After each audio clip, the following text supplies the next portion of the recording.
की गौशालाओं की बात हो, जिस गाय के नाम पे भारतीय जनता पार्टी राजनीति करती है, दंगे करवाती है, लोगों की जान लेती है, लेकिन उन्होंने गाय की कभी चिंता नहीं की। 15 महीने की सरकार में मध्य प्रदेश में हजारों गौशालाएं हमारे नेता कमलनाथ जी ने और कांग्रेस पार्टी ने बनाई है। यही कारण है कि आज जनता पूरी तरह से कांग्रेस पार्टी पर भरोसा कर रही है और निश्चित ही सिमरा विधानसभा प्रचंड बहुमत से कांग्रेस पार्टी जीतेगी। बिल्कुल सही कह रहे हैं कि उन्होंने विकास किया, लेकिन विकास हुआ किसका है? आप जाके देखिए, भाजपा के नेताओं के घर जाके देखिए।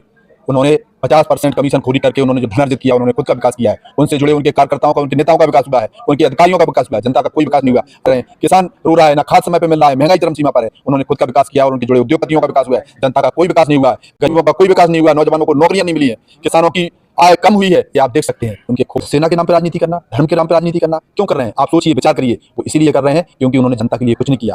उन्होंने जनता के विश्वास को उन्होंने ठगा है, जनता को उन्होंने धोखा दिया है। यही कारण है कि आज उनको धर्म के नाम पे, आज उनको पाकिस्तान के नाम पे वोट मांगने की जरूरत पड़ रही है। कोई ऐसा काम उनका नहीं है कि वो जनता का सामना कर सके, मुकाबला कर सके। जिस तरह से आपको पता है कि भारतीय जनता पार्टी गुमराह करने में माहिर है और आज फिर जनता को गुमराह करने के लिए वो धर्म का सहारा ले रहे हैं। धर्म से देश नहीं चलता है, धर्म आस्था का विषय है और राजनीति व्यवस्था का विषय है। उनकी व्यवस्था पूरी तरह से चौपट है। आज जनता ने उनको नकार दिया है, इसलिए वो धर्म का सहारा ले रहे हैं, इसलिए वो सेना का सहारा ले रहे हैं, इसलिए वो हिंदू मुस्लिम और हिंदुस्तान पाकिस्तान कर रहे हैं। नमस्कार, मैं शाह अली और आप देख रहे हैं एसआर पत्रिका न्यूज।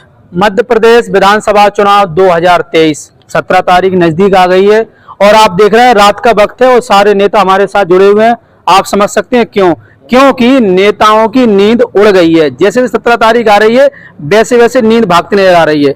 अब किसकी लगेगी लंका और किसका बजेगा डंका? सियाड़ा विधानसभा में प्रत्याशियों की संख्या 19 है और हम बात कर रहे हैं अभी कांग्रेस पार्टी के जिला अध्यक्ष दतिया से हैं रामकिंकर गुर्जर जी। जानते हैं दतिया जिले में 3 विधानसभा सीटें, भांडेर, सियाड़ा, दतिया। क्या कुछ खास तैयारी चल रही है विधानसभा चुनाव को लेकर? स्वागत है आपको हमारे चैनल में। बहुत बहुत धन्यवाद भाई। पहले तो हम आपको और आपके सभी दर्शकों को दीपावली की शुभकामनाएं और बधाई देना चाहते हैं। और तैयारी पूरी है और जनता की तैयारी भी पूरी है भारतीय जनता पार्टी को विदा करने की। अब कांग्रेस पार्टी प्रचंड बहुमत में सरकार बना रही है। दतिया जिले की तीनों विधानसभा सीट कांग्रेस पार्टी जीत रही है और खास करके सियाड़ा विधानसभा सीट, जिसमें हमारे कांग्रेस के विधायक आदरणीय घनश्याम सिंह जी कुंवर साहब पिछली बार 33,000 मतों से जीते थे।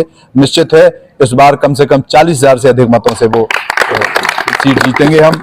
और दतिया जिले की तीनों विधानसभा कांग्रेस पार्टी जीत रही है। जो हमारे कुंवर साहब, जो हमारे प्रत्याशी कांग्रेस पार्टी के हैं, वो निरंतर क्षेत्र में सक्रिय रहे हैं, लोगों को से जुड़े रहे हैं। यही कारण है कि उन्हें आज अपार जनता का समर्थन मिल रहा है। और 15 महीने के कार्यकाल में जो वादे हमारे नेता आदरणीय कमलनाथ जी ने किए थे और उनको पूरा करने के लिए जो काम किए हैं, वही कारण है कि आज जनता हम पर भरोसा जता रही है। चाहे वो किसान ऋण माफी की बात हो, तो मध्य प्रदेश में 27 लाख किसानों का कर्जा माफ मात्र 15 महीने की सरकार में कांग्रेस पार्टी ने किया है। चाहे गौवंश की गौशालाओं की बात हो, जिस गाय के नाम पे भारतीय जनता पार्टी राजनीति करती है, दंगे करवाती है, लोगों की जान लेती है, लेकिन उन्होंने गाय की कभी चिंता नहीं की। 15 महीने की सरकार में मध्य प्रदेश में हजारों गौशालाएं हमारे नेता कमलनाथ जी ने और कांग्रेस पार्टी ने बनाई है। यही कारण है कि आज जनता पूरी तरह से कांग्रेस पार्टी पर भरोसा कर रही है और निश्चित ही सियाड़ा विधानसभा प्रचंड बहुमत से कांग्रेस पार्टी जीतेगी। आप इतना बड़ा दावा कर रहे हैं कि तीनों सीटें जो है कांग्रेस जीत रही है, वहीं भारतीय जनता पार्टी का कहना है कि हम इतना विकास करवा चुके हैं कि हमारा जीतना तय है और हमें हराना असंभव है। बिल्कुल सही कह रहे हैं कि उन्होंने विकास किया, लेकिन विकास हुआ किसका है? आप जाके देखिए, भाजपा के नेताओं के घर जाके देखिए। उन्होंने 50% कमीशन खोरी करके उन्होंने जो धन अर्जित किया, उन्होंने खुद का विकास किया है। उनसे जुड़े उनके कार्यकर्ताओं का, उनके नेताओं का विकास हुआ है, उनके अधिकारियों का विकास हुआ है। जनता का कोई विकास नहीं हुआ। आज सियाड़ा विधानसभा में 2 साल से पहले 2 साल बाढ़ में जो पुल टूटे थे, आज तक कोई भी पुल बन के तैयार नहीं हुआ। जनता परेशान होती है, उन्हें किसी जनता की कोई चिंता नहीं है।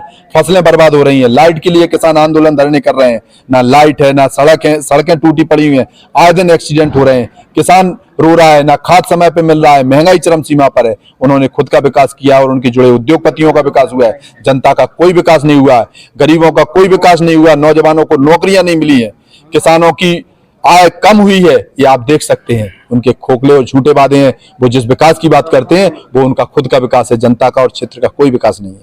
जिस प्रकार की आप बात कर रहे हैं, लेकिन भारतीय जनता पार्टी का कहना है कि भारतीय जनता पार्टी के राज्य में जो है सनातन धर्म सुरक्षित है और पाकिस्तान से जो है भारत में जो गोला आता था वहां से अभी यहाँ से गोला के बदले गोला ही जाता है। अब वो ये सब भाषण भाजपा के शासनकाल में नहीं होता। ये बहुत ही असंवेदनशील उनका सोच है और उनकी बात है कि सेना के नाम पे राजनीति करना, धर्म के नाम पे राजनीति करना क्यों कर रहे हैं? आप सोचिए, विचार करिए।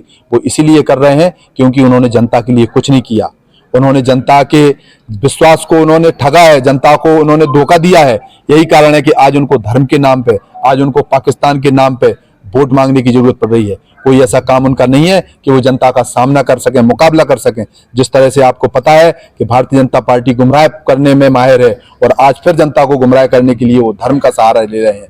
धर्म से देश नहीं चलता है। धर्म आस्था का विषय है और राजनीति व्यवस्था का विषय है। उनकी व्यवस्था बुरी तरह से चौपट है। आज जनता ने उनको नकार दिया है, इसलिए वो धर्म का सहारा ले रहे हैं, इसलिए वो सेना का सहारा ले रहे हैं, इसलिए वो हिंदू मुस्लिम और हिंदुस्तान पाकिस्तान कर रहे हैं। यहाँ पर जो है सियाड़ा विधानसभा में 19 उम्मीदवार उतरे हैं मैदान में, जिनमें से 5 उम्मीदवारों का नाम चल रहा है। तो क्या लगता है किस प्रकार का चुनाव होगा? ये प्रजातंत्र है, उम्मीदवार अपनी मर्जी से उतरे हैं, उम्मीदवार लड़े, उससे कोई वो नहीं है। लेकिन जो कांग्रेस पार्टी की सोच है, जो कांग्रेस पार्टी ने जो वचन दिए हैं, उन वचनों पर कांग्रेस पार्टी खरा उतरती है। इसलिए आज जनता पुनः कांग्रेस पार्टी पर भरोसा जता रही है और देखना, कांग्रेस पार्टी ही सियाड़ा विधानसभा से चुनाव जीतेगी। बीजेपी का एक बड़ा सवाल और है कि पिछले 70 सालों से कांग्रेस का राज रहा है, तो कांग्रेस के टाइम में जो है सड़कें तंडोले और मंडोले हुआ करती थी। आज भाजपा के शासनकाल में सड़कों का जाल बिछा हुआ है।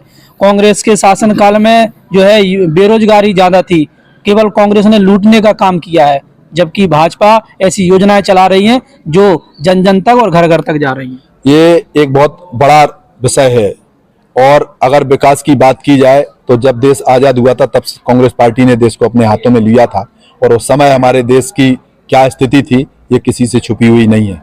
आज हमारा देश प्रगतिशील देशों के अव्वल लाइन में खड़ा हुआ है। आज हमारा देश प्रगति की पथ पर अग्रसर हुआ है तो ये कांग्रेस पार्टी की देन है। तमाम संस्थान कांग्रेस पार्टी ने स्थापित किए हैं। जहां सुई तक नहीं बनती थी वहां आज बड़े बड़े कारखाने हिंदुस्तान में बन रहे हैं, लोगों के लिए रोजगार दिए हैं।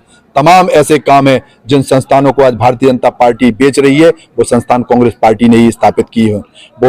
यही कारण है कि आज पूरा देश हमारा प्रगतिशील देश की श्रेणी में खड़ा हुआ है और भारतीय जनता पार्टी केवल झूठ पे झूठ और लोगों को भ्रमित करने का काम करती है।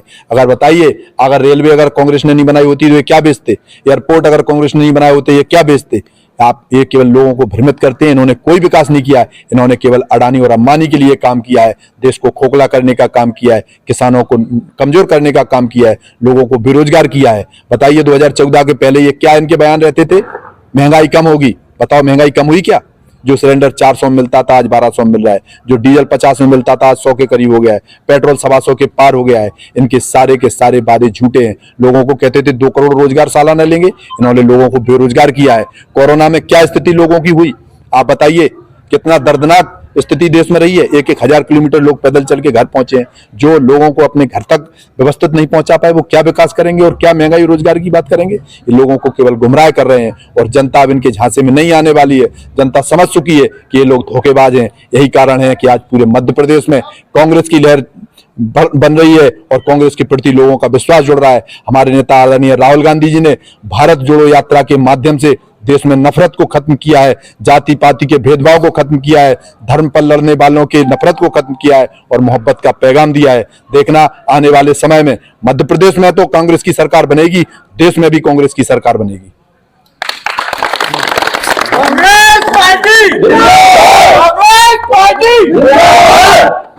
जैसे कि आपने सुना, कांग्रेस जिला अध्यक्ष रामकिंकर गुर्जर जी हमारे साथ जुड़े हुए थे और चुनाव को लेकर काफी लंबी चर्चा हमारी हुई। अब अभी जो है वोटर के मन में विचार है और किसकी बनेगी सरकार, किसका सपना होगा साकार और किसकी नैया लगेगी पार, लेकिन अभी इस पर चल रहा है फिलहाल विचार। अब 17 नवंबर है, वोटिंग होनी है और 3 तारीख को जो है रिजल्ट आएगा, अपने आप पता चल जाएगा क्या होगा। चुनावी अपडेट देखने के लिए देखते रहे SR पत्रिका न्यूज।